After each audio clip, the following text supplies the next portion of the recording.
Good. So,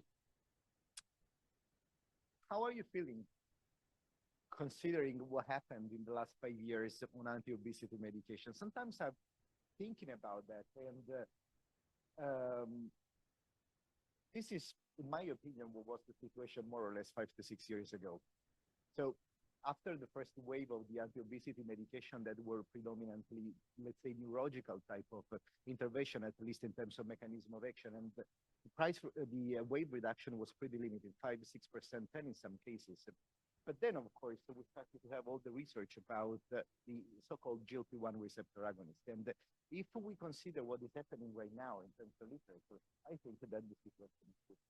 I mean, almost on a weekly basis, you are going to have a new article that has been released and is talking about the effect of GLP-1 receptor agonist, or, for example, right now, new mechanism of action that are being combined. In fact, there are some companies that are right now testing even to quadruple agonist in order to lose weight, but at the same time preserve lean mass. That has been one of the main topics of discussion right now.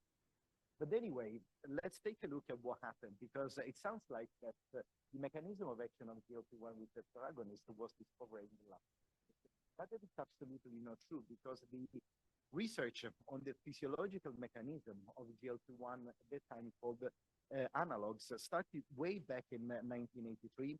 And actually, in 2005, there was the first GLP-1 analog, not really receptor agonist, that was accepted by the FDA. And if you're interested to learn about this story, there's a lady there, Lynn Gaines, that worked on this study, and actually, she was able to bring this medication to approval by the FDA. She's a great clinical research professional. She said that she was hired because she was cheap, but I don't think so. I think that she was she's really a great professional. But anyway, if you're taking a look right now, what happened just in 2025, you can see really what is the magnitude of this very big branch of research. And the other interesting thing is that rather than just focusing on weight loss, these medications right now are being expanded in a number of other therapeutic areas. Think about, for example, rheumatoid arthritis. Yesterday, there was a rheumatologist that was speaking about not prescribing GLP-1 because there could be some additional, let's say, side effects. But actually, these are being tested right now for rheumatoid arthritis. Or even yesterday, there was another interesting presentation about reduction of weight because this is associated with a higher cancer prevalence, and that's where GLP-1 research is going right now.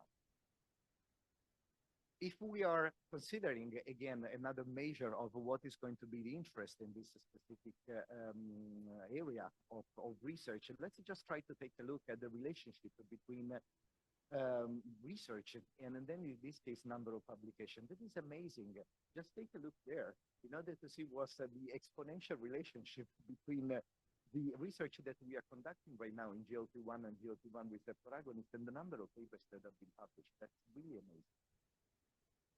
But the other important thing that somehow was introduced already by my colleague Ram Ellis in his presentation is take a look at the trend in clinical trials that were performed from 2019 to 2025. This is a snapshot in terms of number of phase 2 clinical studies that you have in dark blue and the number of phase 3 clinical studies that you have in light blue. Also, if you are taking a look here, number of trials that are being performed with GLP-1 medication, that's amazing. Again, in order to remark what is the interest by industry generally and also academia in this particular type of stuff. But the other thing which is even more interesting in my opinion is the expectation in terms of patients that are expected to be enrolled in these studies in the next future.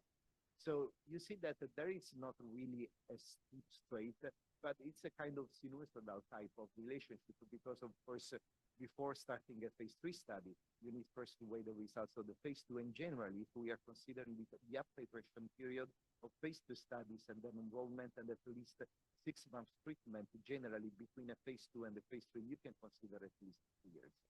But again, if you're taking a look at the expectation in terms of number of patients that likely are going to be enrolled in 2025, we are talking about 6,000 patients that ideally are going to be required not only in phase 3 clinical studies, but also, so weight reduction, but also on the major cardiovascular event studies. And I think that one of the most important impact in this case on clinical research was actually driven by this guidance that is still a draft guidance. But there are two important aspects that are remarked here in the guidance. The first one is the expectation in terms of number of patients. Consider that generally a phase 2B study, it's requiring more or less 272, 280 patients. But boom, when we go into phase 3, FDA is pretty clear in saying, I would like to see at least 3,000 patients, 1,500 on placebo, and you need to also to differentiate between, let's say, what we are calling health of obese patients, even if, let's say, that's a challenging definition, or even those that have comorbidities. Because if you are looking at patients that have type 2 diabetes and obesity, you need another study with at least 1,600 patients. But the other important thing is that the FDA guidance is also asking that the patient population likely to use the drug in clinical practice with regard to age, sex, race, and ethnicity in the U.S. population. And then it comes to how you are going to be selected. Because, of course, we are not talking about generally, but the population that is going to likely use this drug. So it comes back to diagnosis, how you are going to understand or at least define how this population is going to be representative in trials. Now, as I was mentioning a few minutes ago, let's just try to make a comparison in the study sample size by phase. If you are taking a look at generally the sample size of a phase 2 study, we are, again, talking about 180. If you are talking about a phase 3 study, we are talking about 4,500 patients. But then, if you want to have a cardiovascular outcome study, in this case, you are talking about a study that in terms of sample size is 16,000. So the more that you are trying to understand what is going to be the long-term benefits beyond weight reduction, the more, of course, is the sample size. And just to give you an idea in terms of multipliers, it means that if we are considering 280 patients as one, when you transition into phase 3, it is 16 per, and from phase 3, if you are considering a major cardiovascular event-driven study, it is at 3.5 per. So you can see really what is the evolution in this case, or the sizing of the sample size. Now, since unfortunately I'm not really good at math and statistics, and I can just count up to 10, I have my colleague Andy Bevan that was behind all the, let's say, statistical simulation of this research in order to explain how, for example, in a phase 2 and a phase 3 study, we would define this US representative.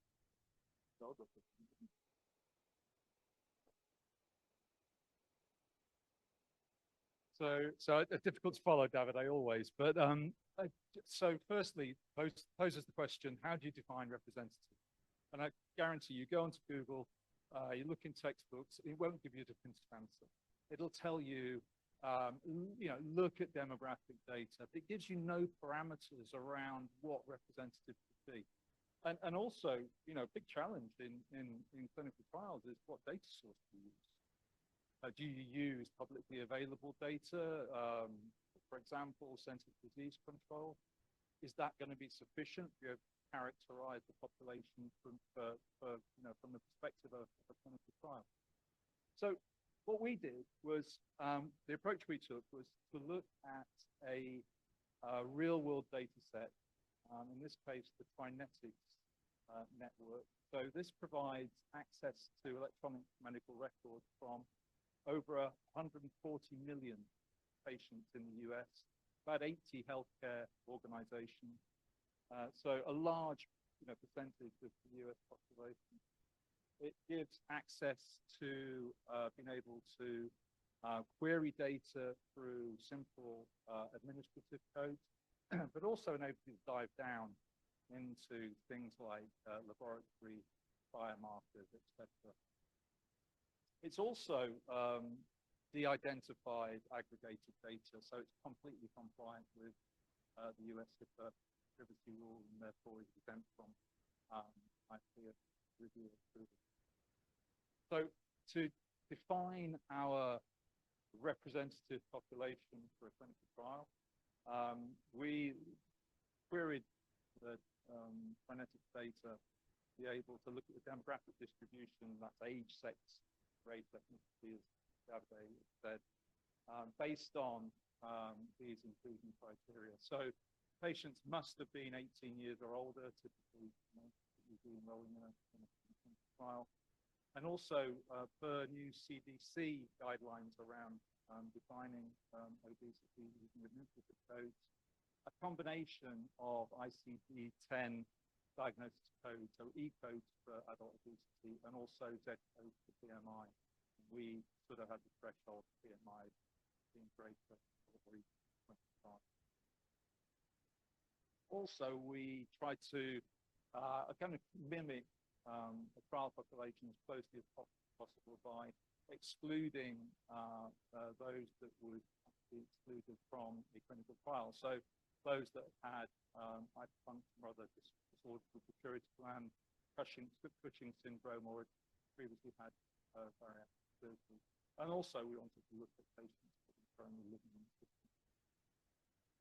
So we took the demographic distributions for sex, race, ethnicity, and then used those to be able to define statistical parameters for defining representativeness. We used a very simple statistical test. So it was the binomial confidence interval, Popper-Pearson exact confidence interval, and that was a 95% confidence interval level.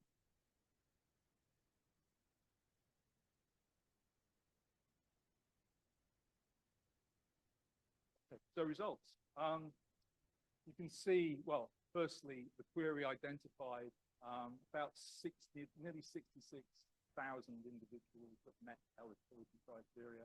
The mean age was 52 plus minus 16 years.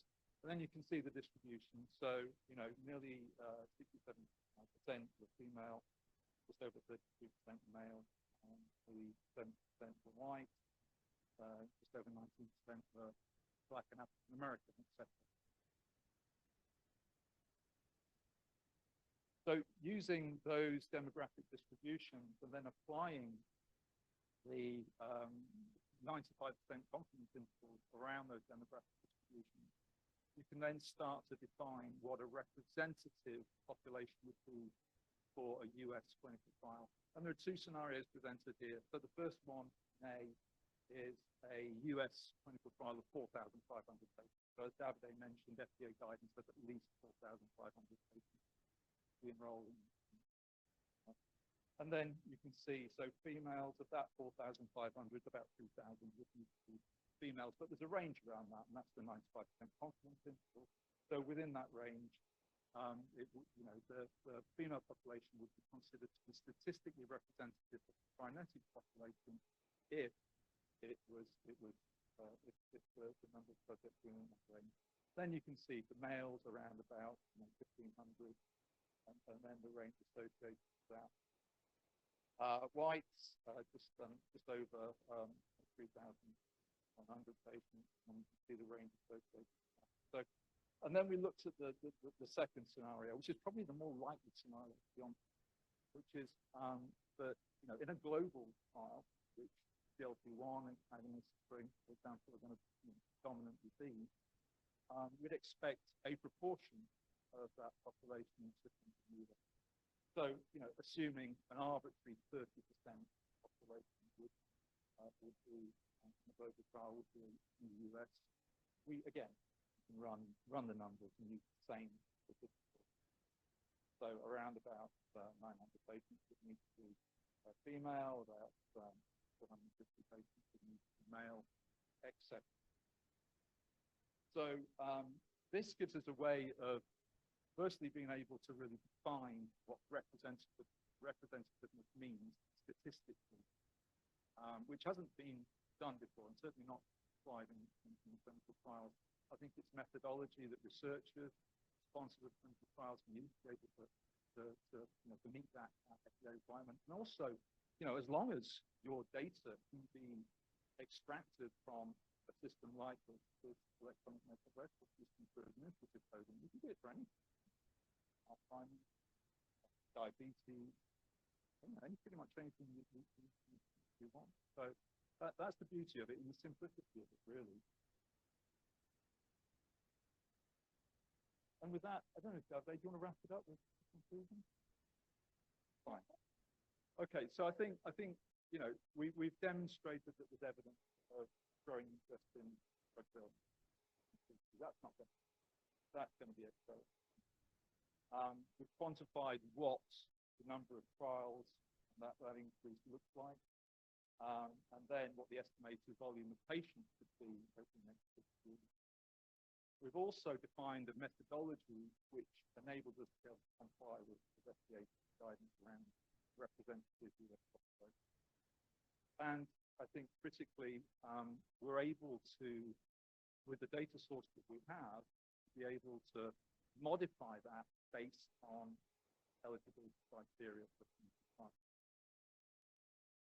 So, you know, that ability to be able to refine certain criteria is important. Limitations, so we recognize that patients with limited access to healthcare systems, so the, you know, the Trinetics network, the HCOs within the Trinetics network, they may limit access to certain patients. We also recognize that the data source that we use is not publicly available. It's a private data source that requires access fees, and that might limit its wider use. Also, use and application of this methodology outside of the US could be tricky. So, you know, we didn't represent, you know, ex-US population at all. That would require access to multiple databases. So modeling on a global basis could be tricky. And then we didn't provide a comparison with, you know, what that data would look like if we're using publicly available data. So, for example, CDC data. And that's an area for future study, really, to be able to see, okay, what does it look like if we compare, for example, CDC demographic distribution of patients with obesity with electronic medical records, and then weigh up the merits and, you know, the pros and cons of it. So wouldn't the presentation about acknowledging certainly Dr. Graham Ellis, who has been fantastic support to us and who contributed to this work. And with that, I'd like to discuss.